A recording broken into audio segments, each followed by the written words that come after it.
சேவலும் மயிலும் போற்றி திருக்கைவேல் போற்றி போற்றி. முருக பக்தர்கள் அனைவருக்கும் வணக்கம். வீடியோக்குள்ளே போகிறதுக்கு முன்னாடி முருகனை உங்களுக்கு ரொம்ப பிடிக்கும்னா கமெண்ட்டில் போய் ஓம் முருகா போற்றி அப்படின்னு டைப் பண்ணுங்கள். இன்றைக்கி நம்ம இந்த வீடியோ பதிவில் முக்கியமான ஒரு திருப்புகளை தான் பார்க்க போகிறோம். அந்த திருப்புகளோட வெறும் 4 வரியை தான் நம்ம தினமும் பாராயணம் செய்யணும். நம்ம தினமும் பாராயணம் செய்ய முருகப்பெருமானோட பரிபூர்ணமான அருள் நமக்கு கிடைக்கும். இந்த காலகட்டத்தில் இந்த திருப்புகள் மிகவும் முக்கியமாக நமக்கு தேவை. இந்த திருப்புகளை தொடங்கி தான் நம்ம ஒவ்வொரு நாளையும் கண்டிப்பாக தொடங்கணும். இந்த திருப்புகள் அவ்வளவு ஒரு முக்கியமான திருப்புகள்.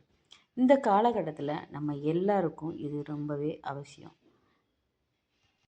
ஏன்னா இந்த காலகட்டத்தில் நம்ம ஒவ்வொரு நாளையும் கடந்து போகிறதே நமக்கு உண்மையிலே மிகவும் ஒரு கஷ்டமான காரியமாக இருக்குது.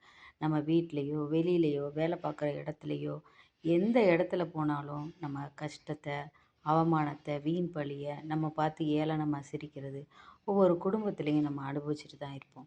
அப்போ நம்மளால் சில நேரத்தில் நம்மளை ஒன்றுமே பண்ண முடியாது.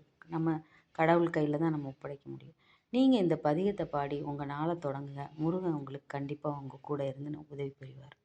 இந்த பதிகத்தை பாட பாட யாரெல்லாம் உங்களை அவமானப்படுத்தினாங்களோ, யாரெல்லாம் உங்களை கேவலமாக நினச்சாங்களோ, யாரெல்லாம் உங்களை பார்த்து சிரித்தாங்களோ, யாரெல்லாம் உங்களுக்கு கெடுதல் நினச்சாங்களோ அவங்களெல்லாம் கண்டிப்பாக முருகனே பார்த்துக்குவார். நம்ம எதுவுமே பண்ண தேவையில்லை. இந்த பதிகத்தை நீங்கள் கண்டிப்பாக தினமும் பாராயணம் பண்ணுங்கள்.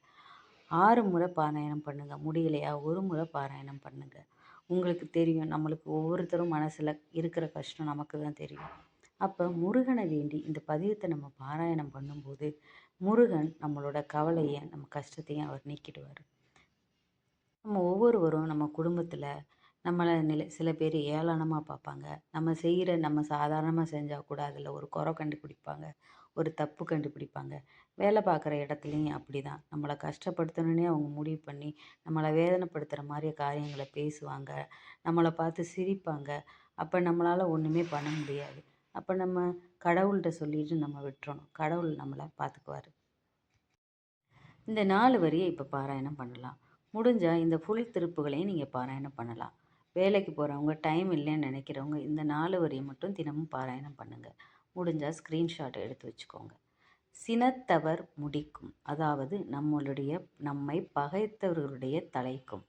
பகைத்தவர் குடிக்கும், நம்மை கோபம் கொண்டு பகைத்தவருடைய குடும்பத்திற்கும்.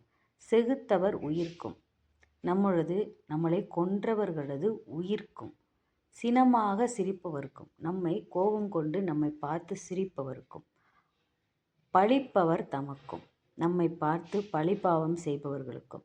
திருப்புகழ் நெருப்பென்று அறிவோம் யாம், திருப்புகழே அவர்களை நெருப்பாக அழித்து விடுமாம். அதுதான் சினத்தவர் முடிக்கும், பகைத்தவர் குடிக்கும், செகுத்தவர் உயிர்க்கும், சினமாக சிரிப்பவர் தமக்கும், பழிப்பவர் தமக்கும், திருப்புகழ் நெருப்பென்று அறிவோம் யாம். இந்த வீடியோ பிடிச்சிருந்ததுன்னா ஓம் முருகா போற்றி அப்படின்னு கமெண்ட்டில் டைப் பண்ணுங்கள்.